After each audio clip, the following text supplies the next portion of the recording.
Welcome to Conquering Your Clownfish, a podcast dedicated to transforming disabilities into special abilities. I'm your host, Brady Murray.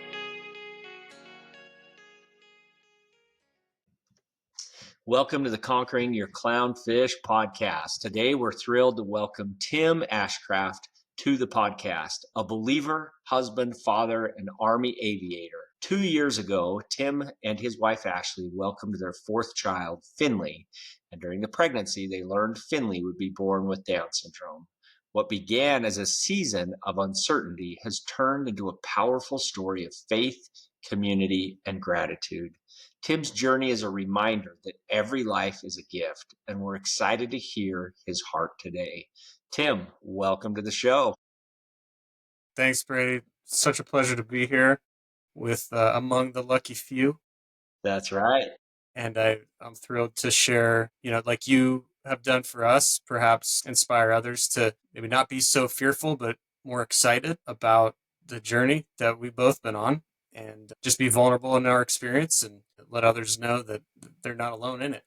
Yeah, well, it's going to be a great conversation today, and super excited to visit with you. I have to be honest. In fact, a slight confession: when I had Ashley on the podcast, it was a number of months ago, and she had shared about her, and she shared about her story, but she also talked about you, her husband. And in fact, I think of all of the guests that I've ever had on the podcast, I just felt like Ashley held you in like the highest esteem and the highest regard. And I can just tell of your guys' relationship. And it was just a really amazing thing for me to see and to witness. And my confession is, I said, I've got to have Tim on the podcast at some point in time, because that was too awesome. I have to meet this guy firsthand, because she had really done a nice job in sharing about you. Well, I hope I can return the favor, because the feeling is mutual, of course. But I'm blessed. I'm in the lucky few, but I'm absolutely blessed, and to have such a strong wife really advocate the way she does, and kind of lead our family through it is just a huge blessing. So I'm humbled to be here. I look forward to talking about her a little bit too. Most definitely. So I would love to hear a little bit more just on your background, to the extent that you'd love to share, just get to know you a bit more on what you do professionally, what you enjoy to do personally, and would love to just learn more about you and your story. Thank you. Yeah.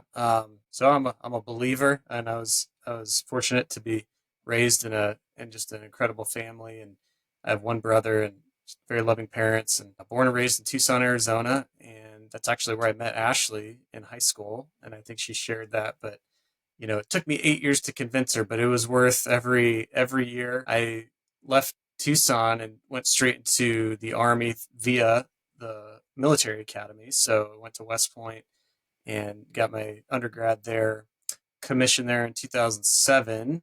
So right before you got the news, in July, I believe. About to compare timelines there. So that's when I commissioned and went off to flight school.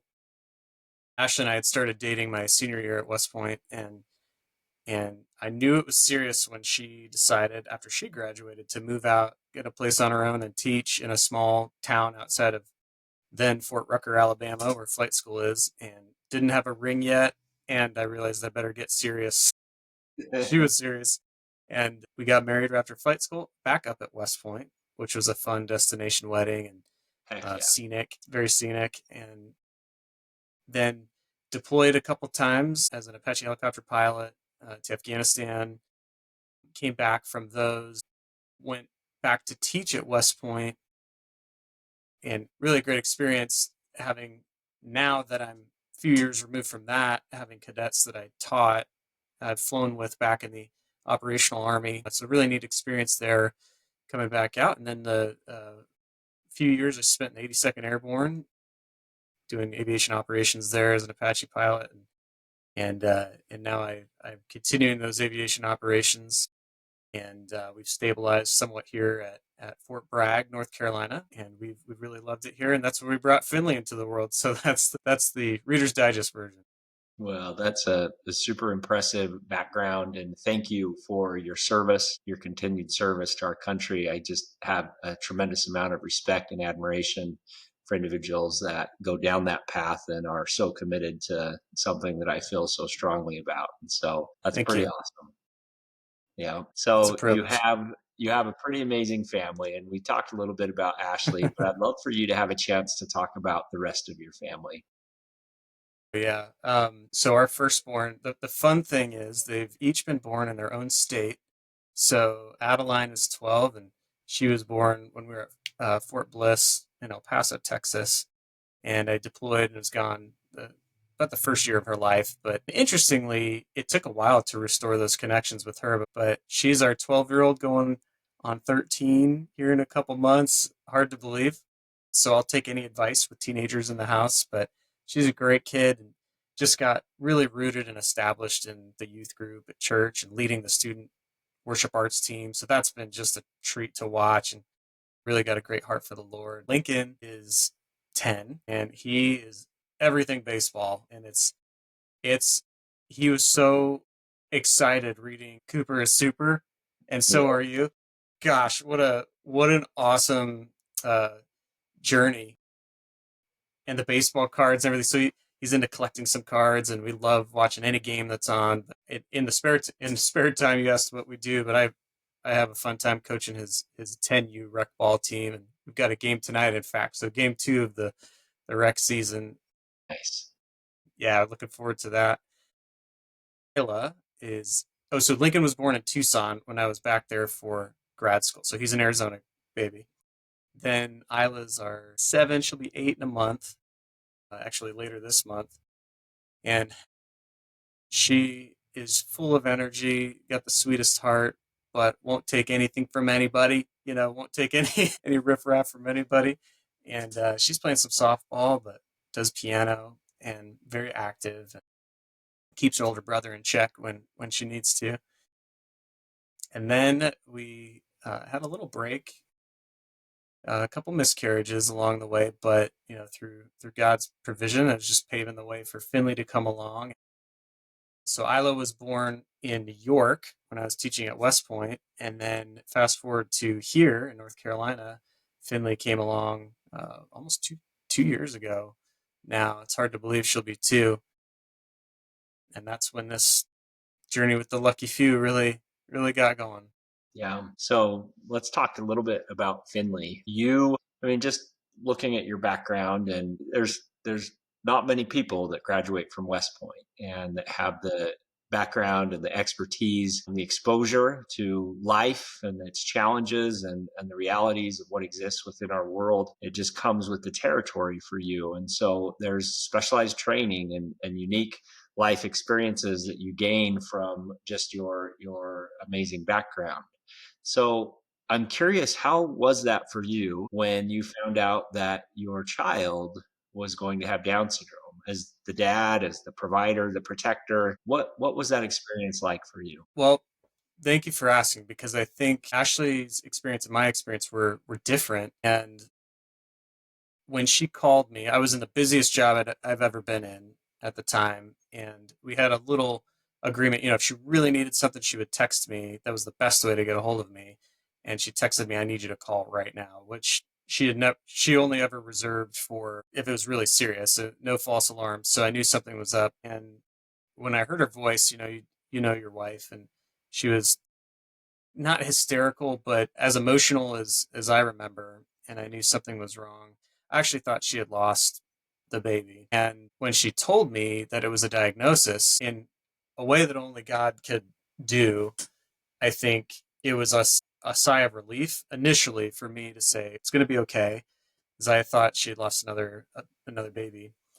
And of course, that didn't dismiss all of the overwhelming feelings that flow from that I know you can relate to because it's new territory, it's new waters. It immediately, now in the age of the internet, you go and you read everything, and it just the worst things populate, and your life will never be the same. But at that time, you don't realize it'll never be the same in many, many, many good ways. Right. So I'm grateful for, when I got the news, I was grateful for that initial almost protective nature towards Ashley and the baby. And I really, commend Ashley because I was still in that job for a little bit when we got the diagnosis, and the my team was so supportive. I remember going immediately to close friends who we also happened to go to church with, and just said, "Hey, I'm gonna go home, and I need you guys to pray for us, and take whatever comes in, take it for the rest of the day." And we actually had a ball that night, which is we do like once every 2 years. So we had to get ready for the this massive ball, and you know, I just remember being so grateful for that community that was immediately available. But then also, as the days went on, Ashley really took on the education piece and said, "Hey, I got you. I'm going to read everything I can, prep you for it, and us, as much as we can before she arrives." So initially, and then the overwhelming nature really set in, I think, when she came early. So came Yeah. a couple months early.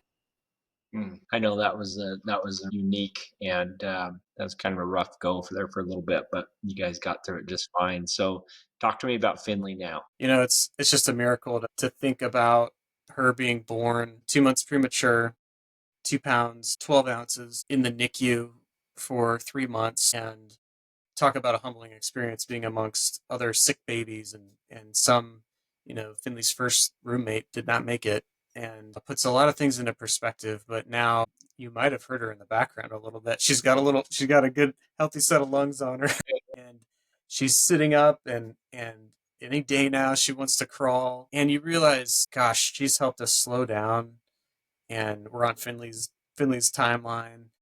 And it doesn't mean there's not challenges. There certainly are, but she is very she knows what she wants, and I think it's just creating those pathways neurologically for her to be able to communicate that. So everything from some sign language to, the walking isn't there yet, but we're okay with that too at the Yeah, moment. don't blame you. But the crawling Let it coming along, outlast. yeah, yeah, exactly. But everything we and you can relate, any small advancement is a really big celebration. I mean, I think back, we couldn't, and especially Ashley's the mother, could not hold her, right? Every other kid, you get the skin to skin right away.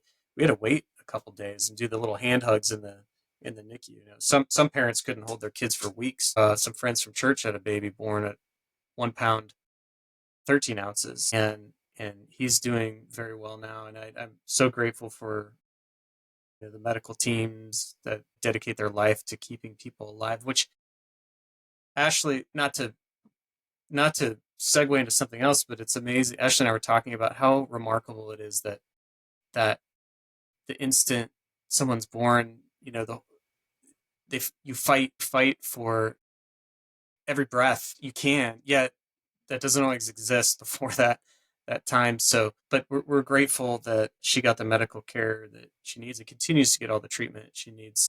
So she's developing, and she's making progress, and we're cheering her on every step of the way. Tim, you're obviously a man of faith, and your faith in God and faith in just that higher power is very relevant and very clear in your life. Can you share with me how God has played a role in you raising your children, and in particular in Finley? And I want to share something that you had written in preparation for this that I think is super very clear, and it's actually come up multiple times in recent episodes with our different guests. And you said, realize that God chose you, and you capitalized you. So God chose you to look after this loved one. And that was on the question of what advice would you give to someone who recently had a diagnosis. And so talk to me about that, just your faith journey, and how Down syndrome has played a part in that. Thanks. I think it's meant it is the foundation upon which we do anything in our family. And at times, through everything in my career, right, that comes with a lot of emotions, and and there are times where that's all we've had to rely on, right? And there's times I remember the most vulnerable I've ever felt in my life, and I've been in some pretty hairy situations, I'll admit, deployed, but the most vulnerable I ever felt in my life was when Ashley was carted off to have the C-section for Finley, and it was the first C-section she'd had. And there was about an hour where they would took her back and they prepped, and I was I was just by myself with my thoughts and my prayers, and that's when I really leaned in and just prayed the most heartfelt prayers I have for both my wife and Finley. And we hadn't picked her name yet. I think that if we could get to a point where people understand, like, regardless of if it's Down syndrome or another diagnosis, that God chose you to be the parent of that child and has a plan for your family, and it's beyond anything you could ever understand or maybe comprehend at the time. And I've certainly felt experienced that through our faith, and sometimes you just have to keep the faith.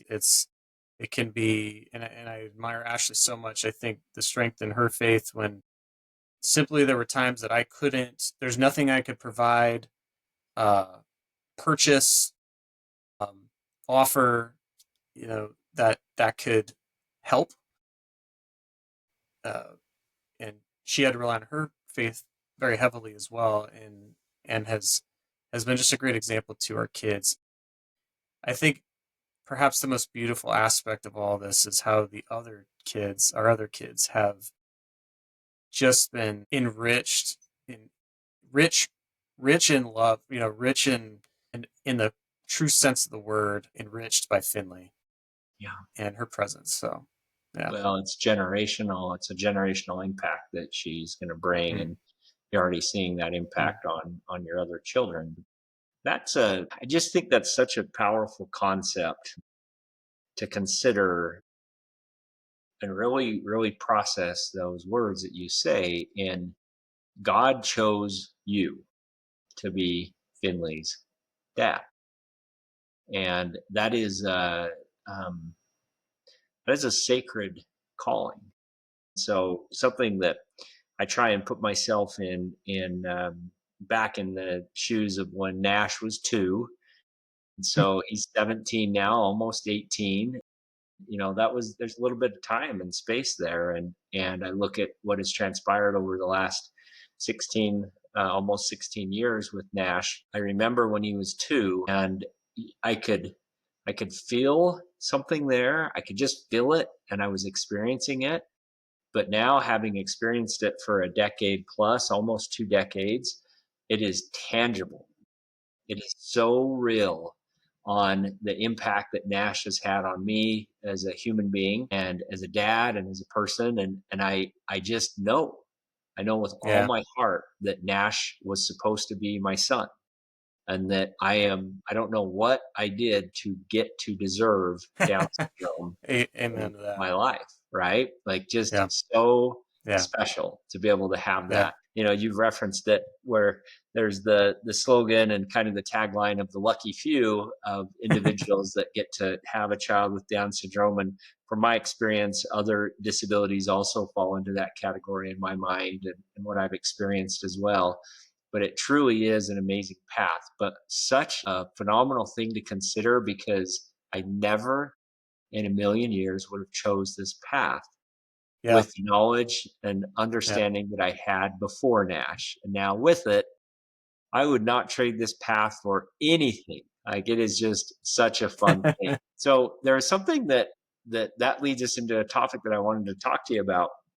One thing that I have seen, and in fact we've experienced a few different times with a few of our children, to where our children will say, "Why does Nash get to have Down syndrome? Why don't I get to have Down syndrome?" Yeah. And so that's just like a funny thing to process that. We've had a couple of kids say that. And obviously that comes from, like, a lot of times our lives evolve around our Yeah. kids that have disabilities, and in particular with Down syndrome. And I think those kids see that and they long for that type of attention, is probably where that comes from. But you and Ashley are doing something really cool with your other children. That is a date night that you're doing with them, and I'd love to hear the inspiration behind that and the details around what that is, and what that's been like. Yeah. It actually stems from what you described almost. I wouldn't I wouldn't call it jealousy, but I think that time is the currency that, that is more valuable than money, in every instance almost, where so much time was consumed just getting Finley to a point where she could come home by both Ashley and me. And I would be remiss if it had not acknowledged my mother-in-law, who lives very close and has just been a godsend, and has really become almost another parent for the other kids, and took them all in basically because they couldn't come into the NICU and for health reasons. And we absolutely understand that. So everything was through a, FaceTime video or whatever, if at best. So we realized, like, hey guys, talking to the other kids, like, we love you all. God chose us to be your parents. And Ashley came up with this idea that has just really worked. And sometimes it doesn't work every weekend, but it's really resonated, and it gives us one-on-one time. And so sometimes Ash and I will trade off a one-on-one, but the goal is that each child gets a one-on-one date with mom and or dad once a month. And that might look different. It might be a walk 30 minutes down the road and back. It might be we go get some ice cream because that tends to be what they want to do. Or it might be something really big that we kind of do together, and that counts, towards it. Of course, everything's got to be equitable among all siblings at all times. I'm sure you can relate, but no, it really stems from that idea of, like, gosh, we realized that so much of our focus and efforts, and they had to be there. My mother-in-law allowed that to happen. My family traveled out to help as well. And so much of our church community and folks stepped up. But you can't replace that longing for your mom and your dad to just spend time with them, because that affirmation is, I mean, it's clinically proven that impacts a lot of a child's adulthood. And Most we want to definitely. be very mindful of that. So we're still working on it, especially at the dinner table, getting everyone together for dinner. Like, that's a goal we want. But Little League baseball and softball, it's the prime season right now. So, With you, yeah, we've got 3 or 4 different kids playing on 3 different teams right now, yeah, that's and awesome. so it is Awesome. rowdy that way. That one-on-one time is so true, and it's something that in raising a large family, we have 11 kids.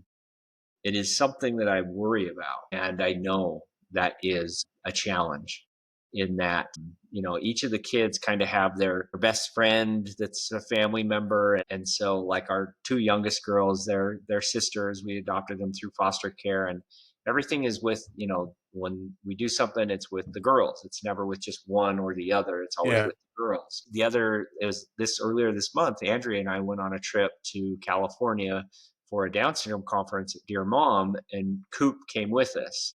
And as we were there 2 nights. And I think it was the first night at dinner where I thought, I actually believe this is the first time that we've ever had an overnight or an extended Wow. time with just Coop. Wow. And, I felt some heartache around that.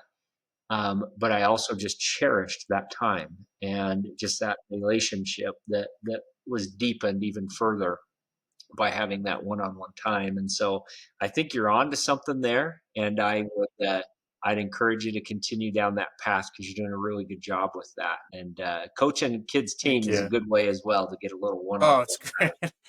It's great. And the girls get out there too, and they help, and whether it's in the yard or on the field. But you bring up a good point too of, when you have, 11 kids. I mean, I think the true goal is, like, the wholeness of the family and protecting that. And that we believe, so many things just boil down to the family dynamic, and however that looks. I mean, I think it's great with the 2 girls. And we've done that too, where the girls want to go on a date with mommy, and Lincoln gets dad the next time around, and we tailor it here and there. So that wholeness of the family is maybe really the true end state. Yeah. So I was not going to bring this up, but I'm going to now, and I'm going to put you on the spot just a little bit. And I I I would it almost will feel like Ashley put me up to this, I think, but she didn't, I promise. Yeah. I wanted to ask you about adoption and what your feelings are about adoption.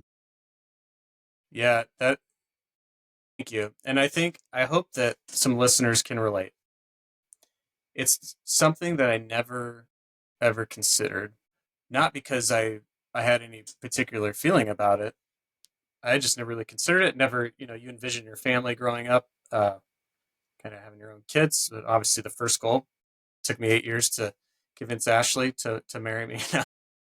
But we were long distance friends for a long time and met in high school. But I I never really just envisioned it. So as it's, God has a way of bringing things up over and over again and just nudging or hinting, and I really am so inspired by what you and Andrew have done, and when you think about the vulnerability of just a orphaned child, right? And it's very clear in the Bible, orphans and the widows, like that. There's no ambiguity there, right?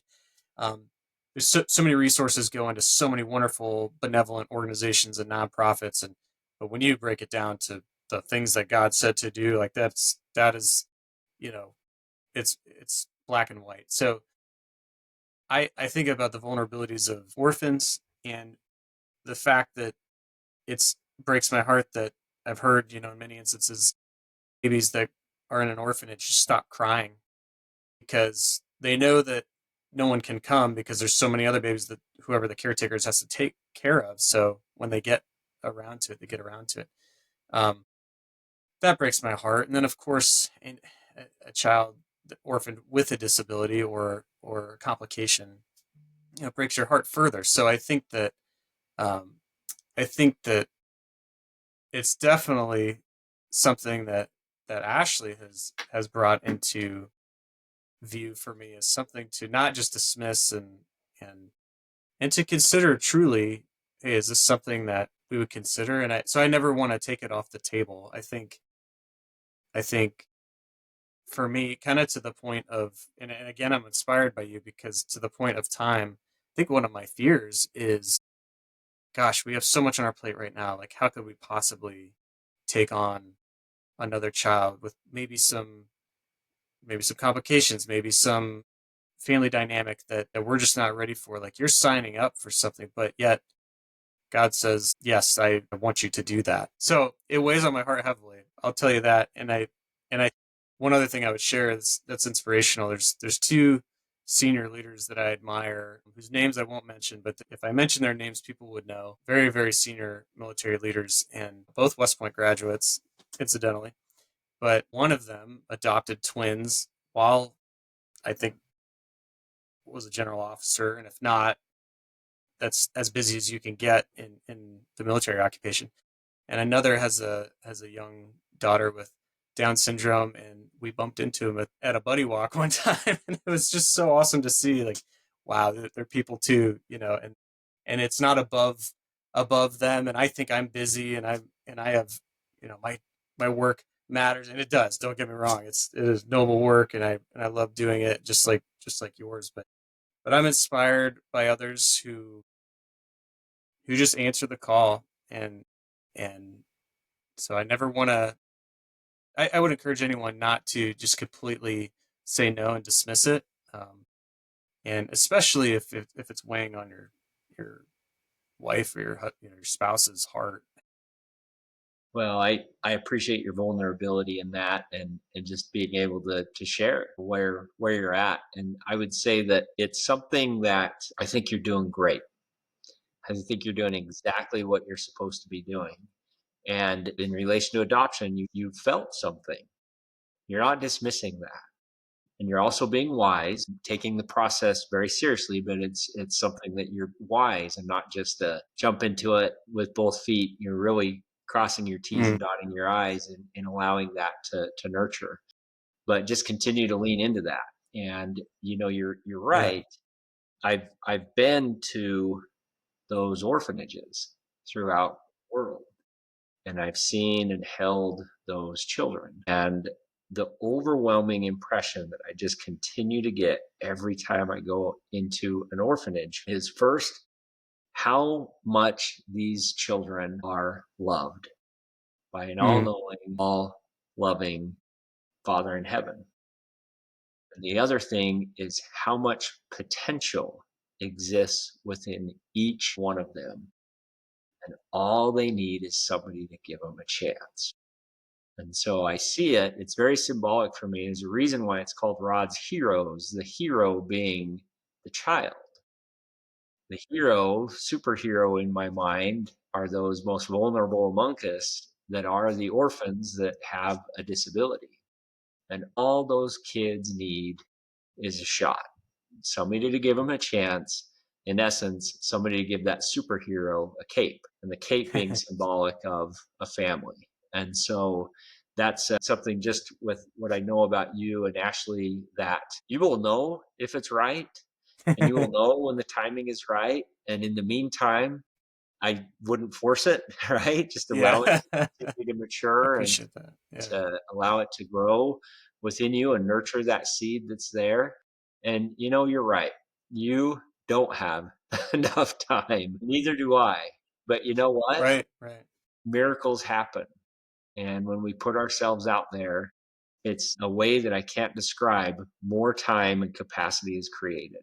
And Wow. it's just That's something awesome. I can't. The best way I could actually describe it is very much the loaves and fishes miracle. Mm, Like, all we can do is just the best we can and allow the rest to be in God's hands. And you know what? It's a miracle it works out, but it does work out. well, it's an incredible act of faith, I would imagine. And I've thought of that too, where you're doing something that putting your faith in what God has said is his his design and his intent. You're probably not going to go wrong. I also think about too, like fast forward to when it's time for me to depart the earth and looking back, like did I leave it all on the table? Did I was there something I wish I would have done? I think about that too. Yeah. I I have the same thought, and that's a large motivation for me. Probably my biggest motivation is to leave it all on the field, if you may. And I want to get to the end and be a complete worn out glove. Just dirty, Yeah. dusty, holes barely hanging on by a thread, but left it all out there. And another way of Mm, describing that is I just want to sing the song that I was meant to sing. nice. I want to do exactly what I was supposed to do. And I just get such a strong sense from you and Ashley that you guys are doing the exact same thing, with whether that's raising children, authoring books, coaching teams, whatever it may be. I have no doubt that you both will be able to truly sing that song that you're meant to sing and be guided to do what you're supposed to do, whatever that is. So just have a lot of admiration for both you Thank guys. you. I hope to be able to meet you soon enough at some point in time. I'm positive that we'll Yes. have to have our paths cross at some point. I hope so. I was thinking I want to get to all the major league ballparks. So next time Cooper's throwing one out there, it would be Do it. awesome to to Do see it. that. And Bring Lincoln and bring the whole oh yeah, family if you want, and we'll make that happen. We got some fun ones planned, and we've got awesome. 20 more to go. So we've done That's 10 great. and 20 more to go. So it'll take us a few years. That's so cool. And we're excited because we're gonna go see the Savannah Bananas for the first time. But I think we'll enjoy that. How far is That'll that? be on the next list. Well, now we're going to Charlotte this year because Yeah, they came through Durham last year and didn't get tickets, but they're coming. They're selling out NFL stadiums now, so all they isn't need is that Cooper to get amazing? out there and throw the first pitch. We actually ran into the founder Jesse in the airport, and Wow, with Cooper, in fact we are coming back from the first pitch. It was when we pitched in Oakland and ran into him, and I neat. stopped and we got a picture with him, and I planted that seed that I said one of these times Wow, hopefully Coop cool. can come and pitch at the Savannah Yeah, Bananas. He's like, well, yeah. let's see if we can't make that happen. I We'll love it. see. They have a foundation that works specifically for children in foster care, and they've Yes, adopted kids with that through foster care, and so there's a good wonderful. connection there, and we'll It's we'll wonderful. eventually make that happen, I believe. Yeah, yeah. That's awesome. Yeah, I look pretty forward to seeing cool. it. Cool. Yeah, yeah. Well, Tim, you've been a great guest. You're a great example. I just appreciate you and feel very much that you're a friend and a fellow advocate in this journey, and thankful to be your teammate, and look forward to seeing how our paths cross in the future. Thank you, brother. And I do want to say thank you to all of Finley's fighters that represent all Yep. those and you're one of them. Your family is one of them that have carried us along in this journey. And I just encourage others going through it to reach out if you're overwhelmed. I mean, there's plenty of resources out there that folks willing to be the cape for you, if you will, and inspired by you and your family, and see you at a first pitch soon, I hope. Let's do it. Plan on All it. right. Hey, my Thanks. friend, appreciate you being on the show. Thank you. Thanks for listening to this episode of Conquering Your Clownfish. If you liked what we discussed on the podcast today and want to continue the conversation, please visit us at conqueringyourclownfish.com. And please don't forget to subscribe.